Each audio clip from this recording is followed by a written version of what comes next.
You ever see a situation and immediately feel two things at once? Complete rage and eerie calm. That was me when I saw this clip you're about to watch. A man in Texas is sitting in a Starbucks, probably minding his own business, probably sipping some overpriced caffeine, when bam, a thief grabs his laptop and makes a break for it.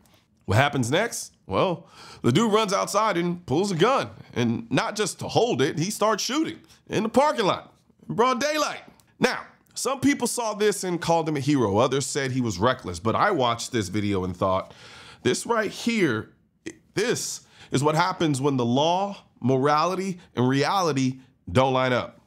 Let me show you the video, then we'll break it down legally, tactically, and personally.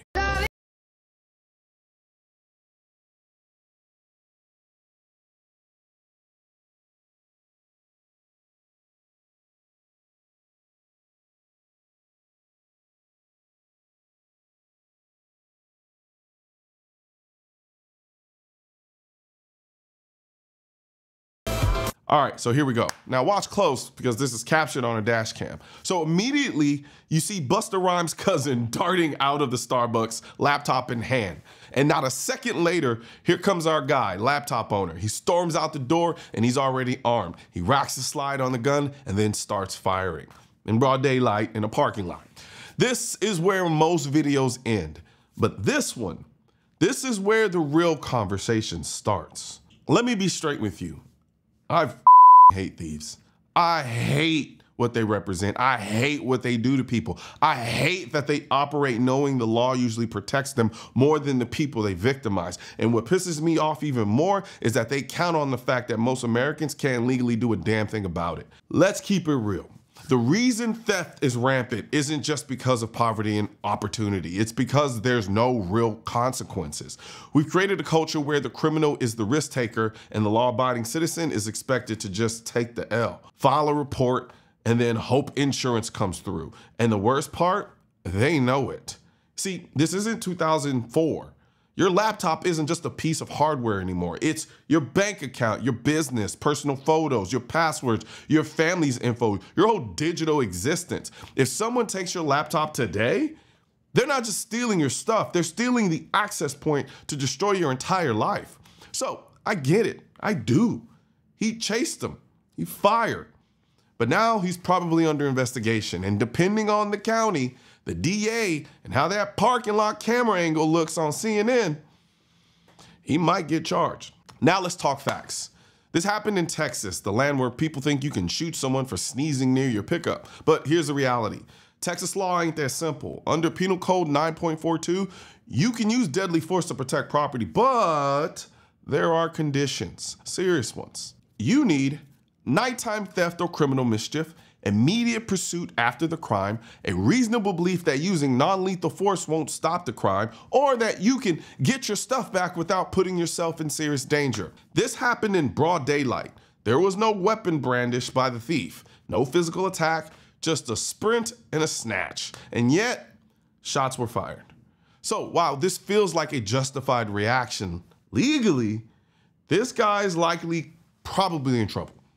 Because Texas law isn't a blanket license to John Wick over a MacBook as much as you want to actually do it, and even me.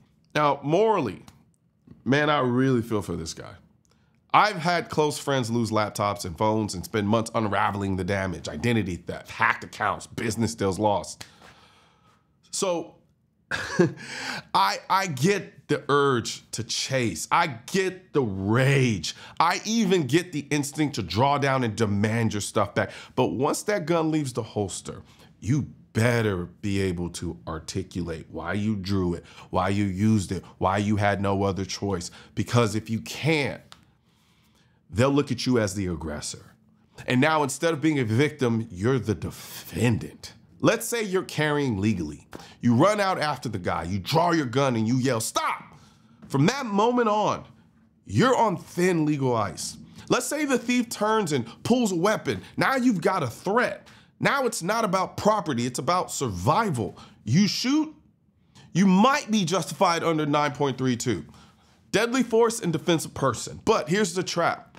If he never turns around, if he's just running with your laptop like a petty punk, you shoot, and you might have just upgraded a misdemeanor theft into a felony charge for you.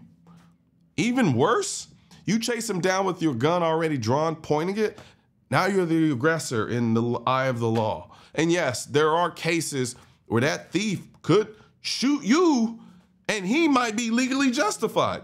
That's the kind of legal chess match you don't want to play. Do I think this guy should have fired? No, but only because I know the bullshit he's gonna have to deal with probably. Would I have done it? No, because I'm Monday morning quarterbacking it, and because I know the bullshit I would have had to deal with if I'd done it. Do I understand why he did it? Right, I do. Because if I've got an expensive laptop and it has sensitive files, legal contracts, personal data, and some dirtbag grabs it and runs, my instinct is to handle it myself. But instinct doesn't pay for legal fees. It doesn't impress a jury, and it sure as hell does not stop the DA from filing charges if the media spins it the wrong way. Let me make this crystal clear. This is not legal advice. I'm a lawyer, but I'm not your lawyer. If you find yourself in a self-defense situation, honestly, your best asset isn't just your gun, it's also your knowledge. Which brings me to this. Look, this entire video is a case study in how fast things can go sideways. 1 second, you're sipping your latte. Next second, you're sprinting across a parking lot with a Glock in your hand and a DA looking at you like you just reenacted Heat. And for all I know, there could be more to this video. Maybe the guy actually did turn and shoot at him. Based on what I could see, I don't know, but that very well may have been the case. But even if you're right, even if the law is technically on your side, you can go broke trying to prove it. And that's why I recommend things like a membership in USCCA.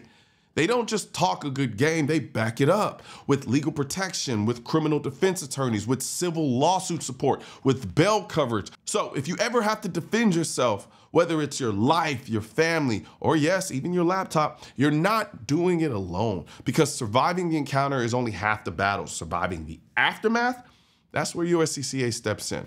So hit the link in the description section and get protected. And even if you don't go with USCCA, get something.